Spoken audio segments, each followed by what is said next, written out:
మాట్లాడంటే ఒక సామెత గుర్తొస్తా ఉన్నాం. ఒక కొడుకు తల్లి దగ్గరికి అమ్మ ఏం చేసి బతికినాయంటే నోరు చేసి బతుకు బిడ్డ ఉందంట. అలా ప్రతి రాజకీయ నాయకులు ప్రతి ఒక్కరూ నోరు చేసుకోవడం కాదు, నోరు పాడేసుకోవడం వల్ల అది ప్రజలకు అనర్థాలు. అందుకని నాకు నోరు పాడేసుకోవడం కంటే కూడా అవసరమైనప్పుడు నోరు విప్పడం నాకు తెలుసు. నాకు పోయిన సంవత్సరం నరేంద్ర మోడీ గారు ముఖ్యమంత్రిగా ఉన్నప్పుడు, గుజరాత్ ముఖ్యమంత్రిగా ఉన్నప్పుడు, ప్రధానమంత్రి అభ్యర్థిగా ఎన్నికల ప్రచారంలో ఉన్నప్పుడు నేను వారిని అహ్మదాబాద్ లో కలవడం జరిగింది. దాంట్లో అనేక విషయాలు వచ్చినాయి ఆ చర్చల్లో. కానీ దాంట్లో భాగంగా ఆయన నాకు చెప్పింది ఏంటంటే తెలుగు జాతి ఐక్యత దేశ సమగ్రతలో ఒక భాగం అని చెప్పారు నాకు ఆ రోజు. నాకు ఆ మాటలు చాలా బలం, నాకు ఆయనతో చాలా పంచుకున్న విషయాలు నాకు అది కూడా ఉంది. కానీ ఈ రోజున నాకు మార్నింగ్ పేపర్స్ చూస్తున్నప్పుడు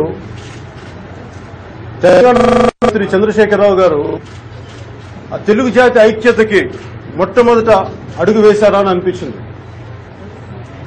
అంటే చాలా ప్రతిష్టాత్మకమైన యాదాద్రి గుడికి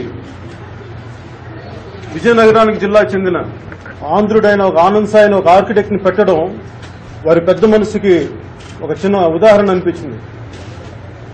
అందుకని తెలుగు జాతి ఐక్యత కోసం మొట్టమొదటిగా అడుగు వేసిన కేసీ చంద్రశేఖరరావు గారికి, తెలంగాణ ముఖ్యమంత్రి చంద్రశేఖరరావు గారికి నా మనస్ఫూర్తిగా నా అభినందనలు తెలియజేస్తున్నాను.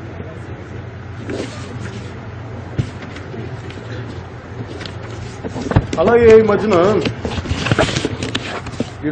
పవన్ కళ్యాణ్ పార్టీ పెట్టాడు, మాట్లాడు, తప్పించుకుంటాడు, తిరగడు, కనిపించడు, ఇది రాజకీయాలు నడిపే విధానం కాదు అని అందరూ అంటా ఉంటే నాకు తెలుసు, అవన్నీ తెలియక కాదు.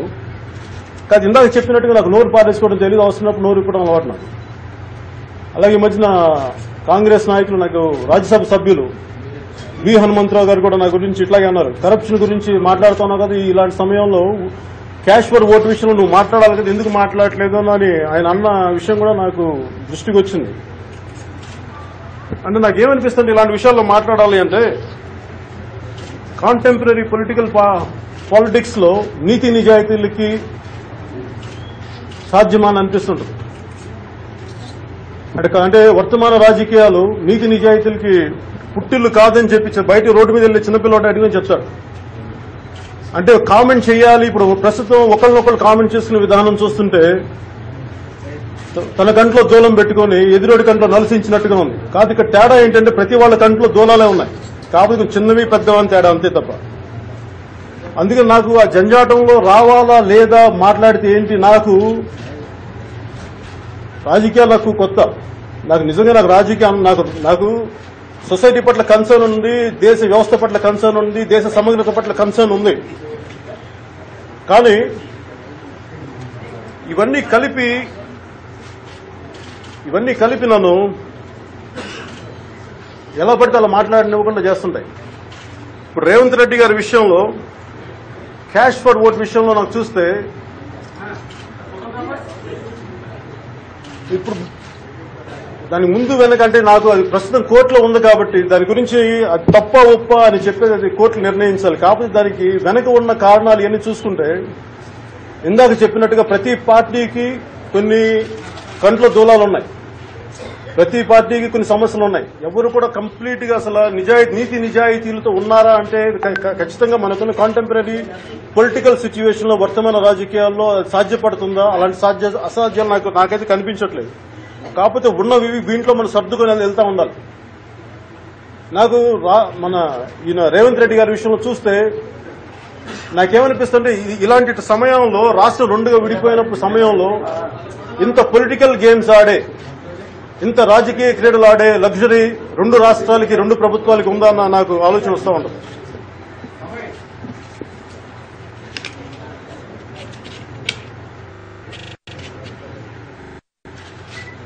నాకు అనిపిస్తుంది ఏంటంటే ఇద్దరికి, రెండు రాష్ట్రాలకి చాలా బాధ్యతలు ఉన్నాయి, చాలా సమస్యలు ఉన్నాయి, సరిహద్దు సమస్యలు ఉన్నాయి, ఇంకా ఆస్తుల పంపకాలు సరిగ్గా జరగలేదు, ఇంకా కొట్టుకుంటానే ఉన్నాం. రాష్ట్రం విడిపోయిన తర్వాత కూడా ఇలాంటి వాతావరణం, ఘర్షణాపూరితమైన వాతావరణం ఎవరికి మంచిది కాదనేది నాకు భావన ఉంటుంది. అది అనేకసార్లు చెప్పాలనిపిస్తుంది కానీ ఏ మాట మాట్లాడితే ఎక్కువ, ఏ మాట మాట్లాడితే తక్కువ అన్న ఆలోచన నన్ను ప్రతిసారి నన్ను ఆపేస్తూ ఉంటుంది. అంటే నాకు వీటన్నిటికీ కారణాలు నాకేమనిపిస్తున్నాయంటే ప్రజల అవసరాల కంటే కూడా పార్టీ ప్రయోజనాలని ముందుకు నెడితే వచ్చే సమస్యలు ఇలాంటివి.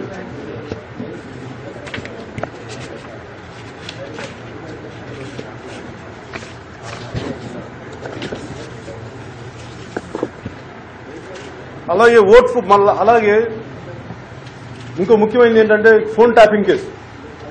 ఫోన్ ట్యాపింగ్ అనేది నిజానికి దాన్ని చాలా సీరియస్ గా తీసుకోవాల్సిన విషయం. అదేంటంటే ఈ రోజున ప్రతి ఒక్కరికి ఈ పొలిటికల్ గేమ్స్ లో ప్రజా అవసరాలు మీరు ప్రజా సమస్యలను తీర్చాల్సిన వాళ్ళు ఈ పొలిటికల్ గేమ్స్ కి అలవాటు పడిపోయి ఫోన్ ట్యాపింగ్స్ కానీ అలాగే సీక్రెట్ గా మీరు తీస్తా ఉంటే మీరు ప్రజలకు ఎప్పుడు చేస్తారు? ప్రజా సమస్యలను ఎప్పుడు తీరుస్తారు? ఉమ్మడి రాష్ట్రంగా ఉన్నప్పుడు ఏదన్నా ఇలాంటి జరిగినా కానీ ఏదైనా భరించగలమో ఇంకోటి చేయగలమో కానీ చాలా సున్నితంగా రాష్ట్రం విభజన జరిగి ఇంకా సమస్యలుండి ఇంకా 10 సంవత్సరాలు 15 సంవత్సరాలు ఎంతకాలం పడుతుందో తెలియదు. ఇలాంటి సమయంలో 2 రాష్ట్రాల ముఖ్యమంత్రులకి చాలా బాధ్యతలు ఉన్నాయి అనేది ప్రతి ఒక్కళ్ళ ఆలోచన. నా ఆలోచన కూడా అలాంటిదే. అందుకని ఫోన్ ట్యాపింగ్ విషయంలో ఒక్కటి మటుకు ఏంటంటే మీరు ఇలా చేసుకుంటా వెళ్లిపోతే, ఉదాహరణకి రేవంత్ రెడ్డి గారి విషయం తీసుకుంటే ఆయన వాళ్ళు చేసింది చూస్తే దాని ముందు వెనక కొంతమంది టీడీపీ ఎమ్మెల్యేస్ ని టీఆర్ఎస్ లోకి వెళ్ళిపోయారు. ఓకే, పార్టీ వ్యక్తులు నచ్చకపోవచ్చు, ఏ పార్టీ టికెట్ మీద గెలిచామో పట్టలేదని వెళ్ళిపోవచ్చు. కానీ ఇలా చేసుకుంటా వెళ్లిపోతే పార్టీలు అభ్యర్థుల్ని తీసుకోగలం కానీ ఎమ్మెల్యేలని ఉదాహరణకి తలసాని శ్రీనివాస్ యాదవ్ గారు ఉన్నారు, ఆయన్ని టీఆర్ఎస్ లోకి తీసుకురాగలరేమో కానీ సనత్ నగర్ ప్రజల నమ్మకాన్ని తెచ్చుకోగలరా అని అనిపిస్తుంటుంది. సో ఇలాంటి ఆటలు ఆడి ఆడి ఆడి ఇక్కడ దాకా తీసుకొచ్చారు. ఈ రోజున ఏమైపోయింది, లాస్ట్ నెలగా ఒకటే సమస్య, మొత్తం ప్రజల సమస్యలు తీర్చడం మానేసి కోర్టు కేసులు, సిబిఐ కేసులు ఇలాంటివన్నీ చేసుకుంటూ వెళ్ళిపోతున్నారు. ఇలాంటివి చేసుకుంటూ వెళ్ళిపోతే నా భయం ఏంటంటే, నేను ఫస్ట్ టైం పొలిటిక్స్ మార్చి 14న నేను వచ్చినప్పుడు, దాని తర్వాత నరేంద్ర మోడీ గారిని అహ్మదాబాద్ లో కలవడం జరిగింది. నేను ఆయనకి ఒకటే ఒక భయం చెప్పాను. నేను ఆయనకి నా భయం ఏంటంటే, ఎస్టాబ్లిష్మెంట్స్ కొట్టుకుంటాయి అంటే 2 ప్రభుత్వాలు సయోధ్యతో పని చేయాల్సిన ప్రభుత్వాలు కొట్టుకుంటా ఉంటే civil unrest and civil war కి దారితీస్తాయి, అంతర్యుద్ధాలకు దారితీస్తాయి. ఇది నిజంగా సాధ్యం. నేను ఒకప్పుడు అంటే నేను నా మిత్రులతో అంటా ఉండేవాడు కొన్ని సంవత్సరాల క్రితం, సివిల్ అన్రెస్ట్ స్టార్ట్ అవుతోంది, ఇది మంచిది కాదు అంటుంటే ఎవరు నమ్మేవాడు కాదు నా మాట. దానికి క్లాసిక్ ఉదాహరణ మన జల వివాదంలో 2 ప్రాంతాల పోలీసులు రక్తాలు కొట్టుకునేలా తలలు బాలు కొట్టుకున్నారు. ఇది it's కలోసల్ failure of both the governments. ఇలాంటి పరిస్థితులు రాకూడదని నేను కోరుకుంటున్నాం. కానీ అలాంటివి వస్తున్నప్పుడు శాంతి భద్రత సమస్యలు తలెత్తుతాయి. ఎవరైతే ప్రజల్ని కాపాడాలో పోలీసులు, మీరు వాళ్ల మధ్య సయోధ్య లేకుండా వాళ్లే ఒక 2 శత్రు దేశాల యుద్ధ సైనికుల్లాగా తలలు పగలు కొట్టుకుంటే మామూలు సామాన్య ప్రజలను రక్షించగలిగేది ఎవరు? సామాన్య ప్రజలకు సమస్యలు వస్తే ఎవరికి చెప్పుకుంటారు? ఇలాంటి సమస్యలన్నీ ఉత్పన్నమవుతాయి. నేను నరేంద్ర మోడీ గారికి ఇదే చెప్పాను, మీరు ఇలాంటి ఆంధ్ర తెలంగాణ అని చాలా సున్నితమైన సమస్య, దేశంలో కల్లా చాలా సున్నితమైన సమస్య. 60 సంవత్సరాలు పై చిలుకు హైదరాబాద్ సీమాంధ్రకి రాజధాని. దానివల్ల అనేక మంది ఇది రాజధాని అని చెప్పి చాలా రకాలుగా రావటం వల్ల ఇది సొంత ఇల్లు అయింది ప్రతి ఒక్కరికి. ఇది 1960లో కానీ దీన్ని విడదీసేస్తుంటే ఇన్ని సమస్యలు వచ్చిండేవి కావు. కానీ 60 సంవత్సరాల తర్వాత తిరిగి ఇలా అర్ధాంతరం పిచ్చి పిచ్చిగా ఒక పద్ధతి పాడు లేకుండా హ్యాప్హాజర్డ్ మేనర్ లో విడగొట్టేసి, అక్కడేమో రాజధానికి డబ్బులు లేవు, ప్రత్యేక ప్యాకేజ్ ఇవ్వలేదు, తెలంగాణనేమో మిగులు రాష్ట్రం చేశారు. మంచిదే, సంతోషమే, దీన్ని ఎవరు కాదంటారు.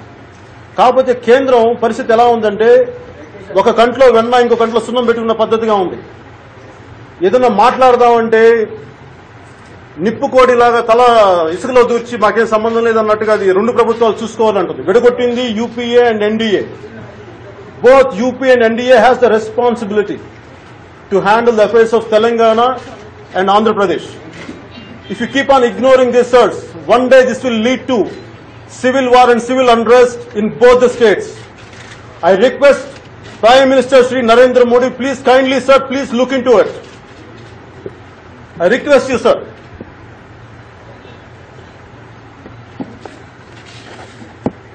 నేను ముందుగా చెప్పే నాకు ఇంకొకటి, మొదటి నుంచి నేను ఈ టెలిఫోన్ ట్యాపింగ్ విషయంలో కూడా మీరు టెలిఫోన్ ట్యాపింగ్ చేసుకుంటా వెళ్ళిపోతే రేపొద్దున ఎవరు అంటే మీరు టెలిఫోన్ ట్యాపింగ్ చేస్తున్నది ఇంకొక ముఖ్యమంత్రి టెలిఫోన్.